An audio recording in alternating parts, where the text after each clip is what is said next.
experts say people with severe and persistent mental illness are too often not getting the help they need.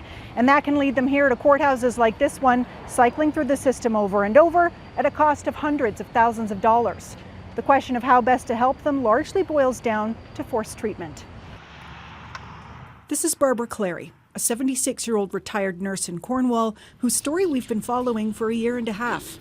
I need to be able to breathe. I spent 6 months of 24 in jail. In 2018, her bipolar 1 disorder took a sharp turn for the worse. Since then, she's been hospitalized, charged, jailed, and homeless dozens of times at high cost to Ontario's systems. Just how much? A CBC News analysis put together using her health and criminal records estimates more than $800,000 and counting. Nearly $250,000 under the mental health umbrella for inpatient hospitalization and crisis housing, and more than $500,000 for court and jail time, legal aid, and police responses. It is an extremely high cost to the system when people are unwell. That number, seems in the ballpark of what I expect.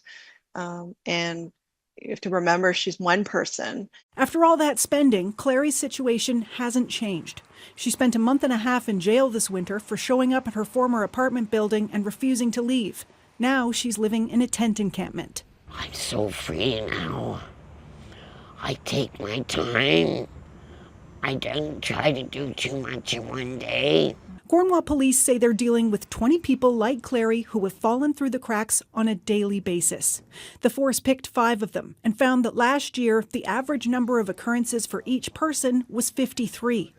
Jennifer Chambers leads a council that advocates for people like Clary. She says they need more peer support and help transitioning out of jail and hospital instead of being detained and medicated against their will. Why not exhaust providing the services that evidence shows help people, rather than spending $500,000 on your more carceral responses to people? Instead, people are just in and out. Makes no sense.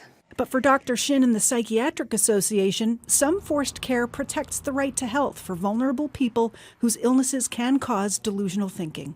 Choice is extremely important, but that choice has to be a capable choice. And a capable choice needs to include that there's an understanding of the symptoms of the illness and the consequences of saying, no, I don't want treatment.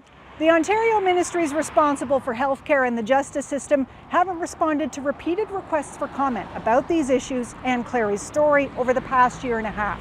Meanwhile, Clary's family continues to worry she'll die incarcerated or unhoused. Christy Neese, CBC News, Cornwall.